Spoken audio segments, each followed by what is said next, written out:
Assalamualaikum warahmatullahi wabarakatuh. Kita bertemu untuk perkuliahan online pada kesempatan kali ini. Kita akan membahas tentang asuhan keperawatan anestesiologi pada pembedahan khusus, yaitu untuk penyakit efusi pleura. Nanti akan ada tugas yang harus dikerjakan mahasiswa. Untuk tugasnya nanti di pertengahan atau di akhir saya berikan tugasnya. Dan nanti untuk jawaban singkat dijelaskan di forum, dan untuk jawaban lengkapnya di-upload di kantung kuis atau kantung tugas yang saya sediakan. Dan saya beri waktu sekitar 1 pekan. Kita mulai saja. Terkait dengan efusi pleura, berarti kita tidak lepas dari permasalahan organ paru-paru.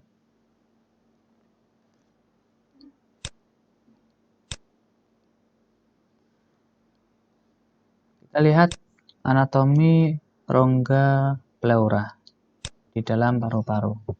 Nah, kalau kita lihat gambarnya, ini adalah paru-paru, kemudian di bagian sini ya, di samping-samping ini. Nah, kalau kita ambil sedikit ya, kita potong ya, di sini akan terlihat lah yang di bagian luar yang membungkus. Nah, di sini ada bagian dari rongga pleura ya. Yang bagian luar ada pleura parietal atau parietal pleura, kemudian di tengahnya ini adalah rongganya ya, atau pleural cavity. Kemudian yang di dalamnya ada visceral pleura.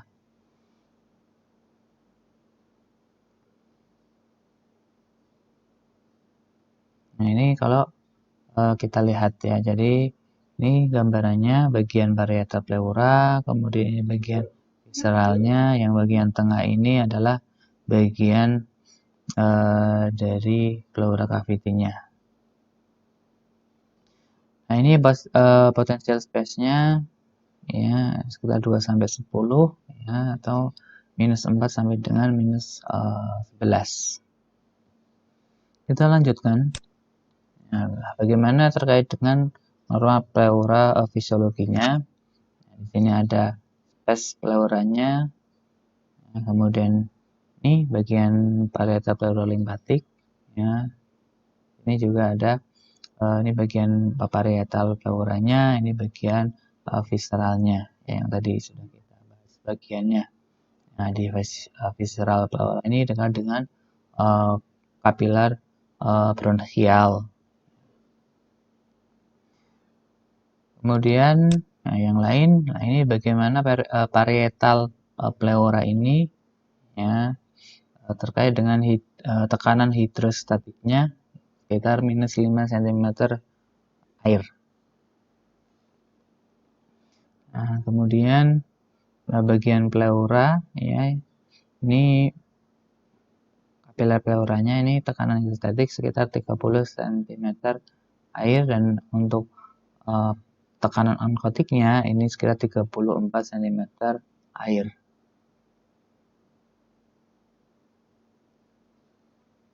Nah, ini bagaimana pertukaran antar kapiler.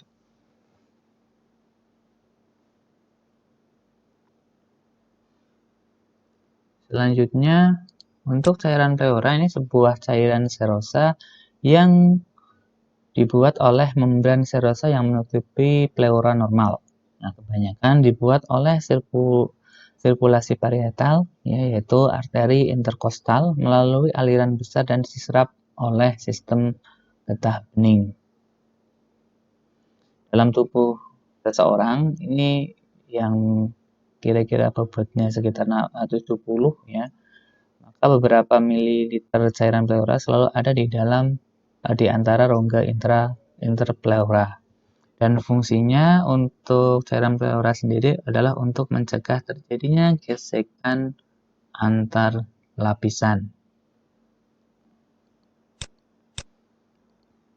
Selanjutnya, sejumlah cairan yang lebih besar biasanya dikumpulkan dalam rongga pleura apabila jumlah produksi melebihi dari kemampuan serapnya. Dan kemampuan penyerapan ini hingga 40 kali dari normal. Nah, sebelum sejumlah cairan yang signifikan terkumpul di antara rongga pleura.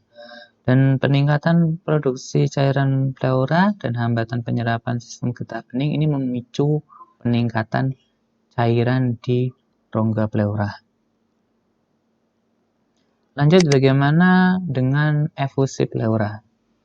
Jadi kita masuk ke penyakitnya. Untuk definisinya, efusi pleura adalah penumpukan cairan yang abnormal, ya, karena cairan pleura itu memang ada di paru-paru, ya, tetapi penumpukan cairan yang abnormal ini yang menjadi masalah. Jadi penumpukan cairan abnormal dalam rongga pleura akibat peningkatan produksi cairan dan atau berkurangnya absorpsi oleh kelenjar limfe. Nah, bagaimana penyebabnya? Berdasarkan mekanisme. Ini mekanisme permeabilitas membran pleura yang mengalami masalah, maka ini disebabkan oleh emboli paru, keganasan, misalkan tumor atau kanker, dan ada peradangan atau inflamasi.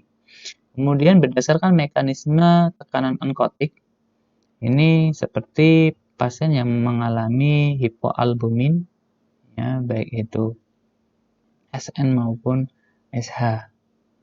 Kemudian mekanisme karena permeabilitas kapiler, ini penyakit yang menyebabkan efusi pleura adalah trauma, kemudian ganasan atau tadi kanker, kemudian ada peradangan, infeksi, ya, kemudian kematian sel paru atau infak paru, kemudian yang lain ada hipersensitivitas terhadap obat, uremia, dan peradangan pankreas atau pankreatitis. Selanjutnya, karena mekanisme tekanan hidrostatik, ini contohnya adalah orang yang mengalami CHF, ya, atau congestive heart failure. Kemudian ada tekanan intrapleura karena mekanisme tekanan intrapleura yang bermasalah. Ini contoh penyakit rapid lung. Ya. Penyakit rapid lung ini mekanismenya karena gangguan tekanan intrapleura. Efusi pleura yang lain yang terjadi karena mekanisme aliran limfe yaitu keganasan dan infeksi. Kemudian yang bermasalah pada jaran intraperitoneal adalah pada penyakit hidroklorak hepatik, kemudian SH, ada dialisis peritoneal. Kemudian yang lain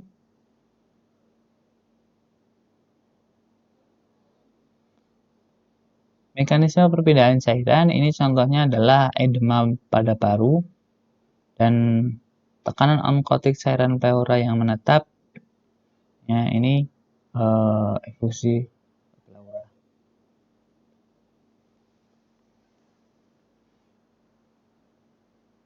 Ya, jadi beberapa kasus, ya, seperti pasien yang mengalami subdural hematom misalnya, orang yang mengalami stroke hemoragik misalnya, ini juga bisa sampai menyebabkan gangguan, ya, pada mekanisme, ya, baik itu tekanan onkotik, ya, maupun cairan intraperitoneal.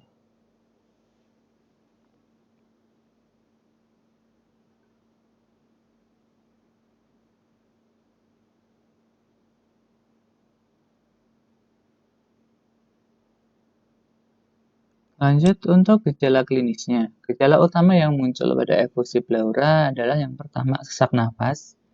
Ya, ini karena parunya tidak bisa mengembang dengan baik, ya, dengan maksimal, sehingga makin lama maka semakin meningkat sesak nafasnya. Selanjutnya adalah meningkat sesak nafasnya ketika ditambah dengan aktivitas. Ya, karena kebutuhan oksigen di jaringan bertambah, ya, sedangkan paru-paru ya untuk mengkompensasi kebutuhan harus mendapatkan suplai atau mendapatkan oksigen, ya, atau bernafas dengan lebih cepat, ya, sehingga sesak nafasnya akan semakin meningkat. Ya, termasuk kebutuhan akan paru-paru sendiri juga meningkat. Ya, ketika orang beraktivitas, kemudian sel-sel tubuh terjadi peningkatan, otomatis paru-paru berusaha untuk mengkompensasi hal tersebut. Paru-paru akhirnya kerjanya juga meningkat dan kebutuhan sel paru sendiri terhadap O2 juga meningkat. Sehingga ketika aktivitas meningkat, maka sesak nafasnya akan semakin meningkat. Kemudian yang berikutnya adalah lebih nyaman ketika tidur pada sisi bagian yang sakit. Kita lanjutkan. Bagaimana dengan pemeriksaan fisik? Ya, pada pemeriksaan fisik yang pertama adalah inspeksi. Untuk inspeksi terlihat untuk paru-parunya cembung, kemudian pergerakannya tertinggal karena tidak bisa mengembang dengan optimal. Kemudian untuk perkusi di sini redup ya suaranya atau pekak. Kemudian untuk palpasi tidak ada fremitus. Kemudian untuk auskultasi suara nafasnya melemah atau bahkan hilang.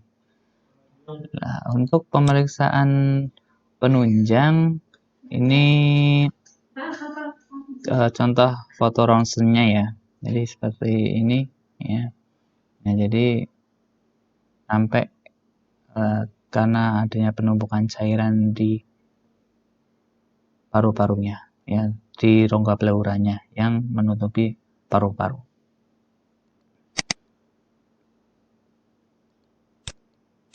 Nah, jadi dari pemeriksaan penunjang bisa dengan fungsi percobaan ya, cairannya ada atau tidak. Kemudian dengan analisa cairan pleura dengan eksudat dan transudat. Selanjutnya dengan sitologi cairan pleura.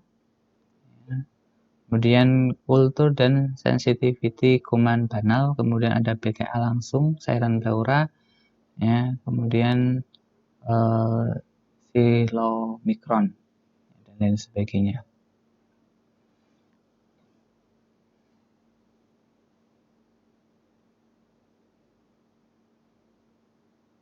Oke, kita lanjutkan. Nah, untuk jenis cairan pleura secara makroskopik ini ada yang berupa seros ya atau serosa, ada berupa hemoragis ya atau hemoragik ya atau darah, ada yang berupa purulen. Nah, kemudian kalau perpaduan antara serosa dan hemoragis ya atau hemoragik atau darah ini disebut dengan serohemoragis. Apabila hemoragis atau hemoragik bercampur dengan purulen, ini disebut dengan seropurulen. Kemudian secara mikroskopik, ya ini jenis cairannya adalah transudat dan eksudat. Nah, untuk tugasnya adalah silakan kalian jelaskan tentang transudat dan eksudat. Oke, sekali lagi untuk tugasnya kalian jelaskan tentang transudat dan eksudat pada jenis cairan pleura mikroskopik. Lanjut untuk bagaimana persiapan pra-anestesi pada pembedahan pasien yang mengalami efusi pleura. Persiapan baik itu pra, intra maupun pasca anestesi secara umum sama Ya, tapi di sini saya tambahkan beberapa hal yang khusus pada kasus efusi pleura.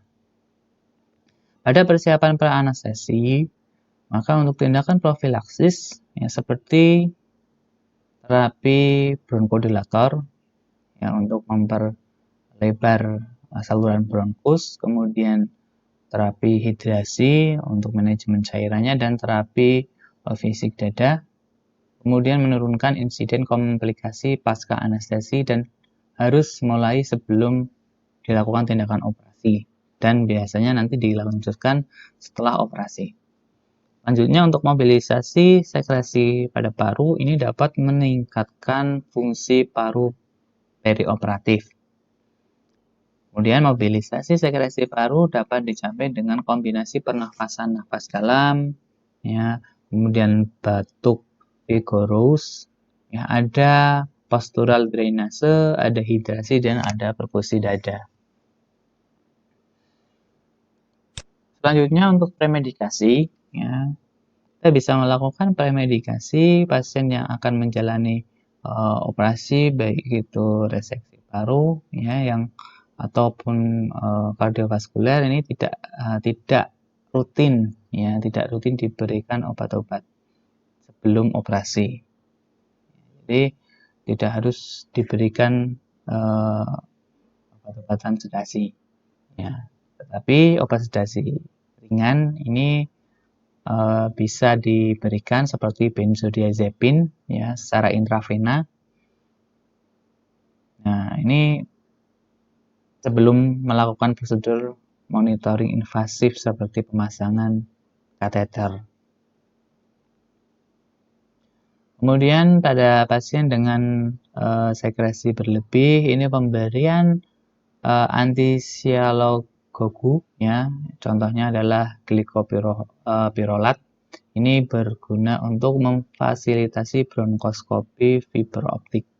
Nah, untuk penempatan endobronchial tube lumen ganda atau pada bronchial blocker.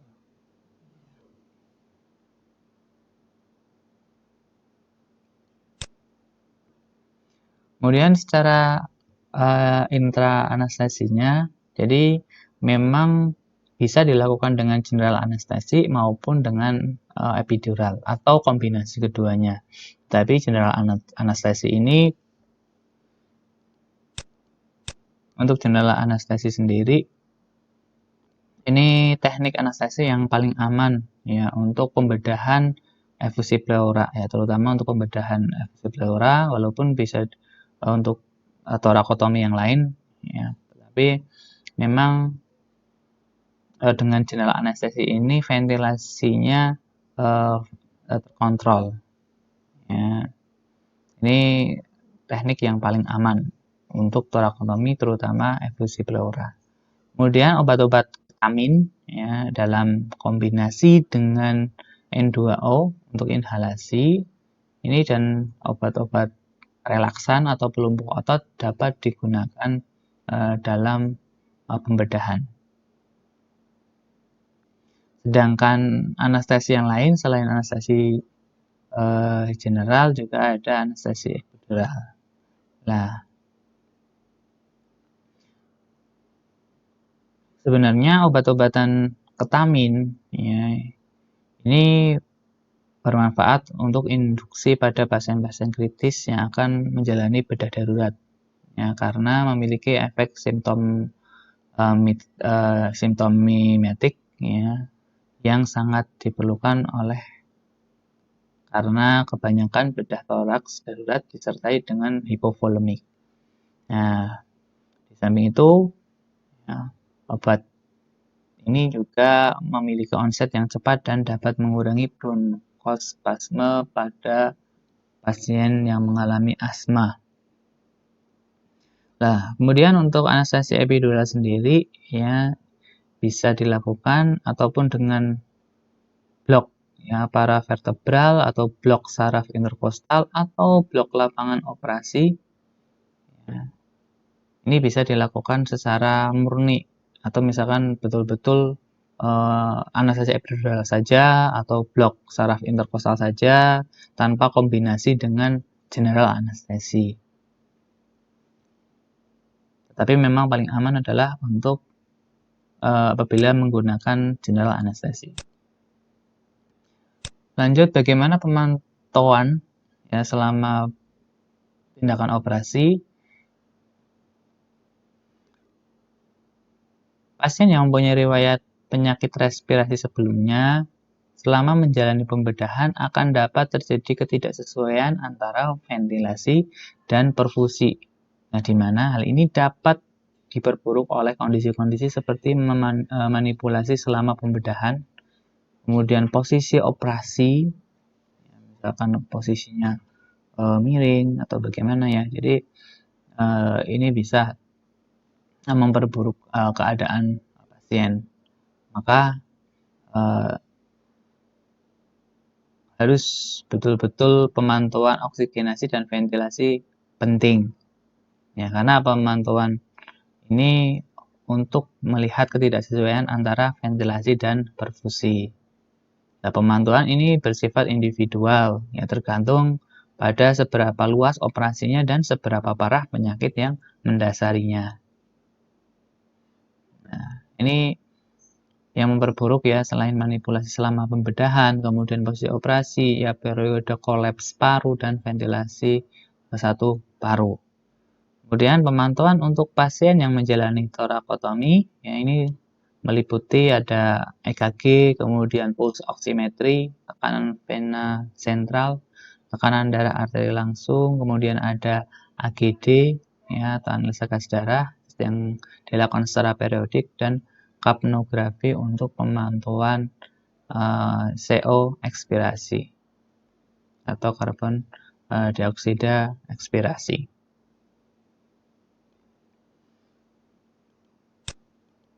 Selanjutnya yang terakhir, bagaimana dengan pasca anestesi? Untuk pasca anestesi yang secara khusus ini pengawasan ketat di ruang pemulihan atau ruang recovery ini sampai pasien terbebas dari bahaya ya, yang secara umum ya. Ini kalau pada kasus-kasus torakotomi atau efusi pleura ini terutama pada pengobatan nyeri ya pasca bedah ya. Kenapa ini penting? Karena bukan hanya untuk membuat pasien merasa nyaman, tetapi juga untuk memperkecil komplikasi pulmoner dengan membuat pasien mampu untuk melakukan nafas dalam dan batuk serta mempercepat mobilisasi atau pergerakan ya sehingga tidak terjadi retensi sputum dan atelektasis. Oke, saya kira itu saja untuk perkuliahan hari ini. Semoga bermanfaat. Saya akhiri. Wassalamualaikum warahmatullahi wabarakatuh.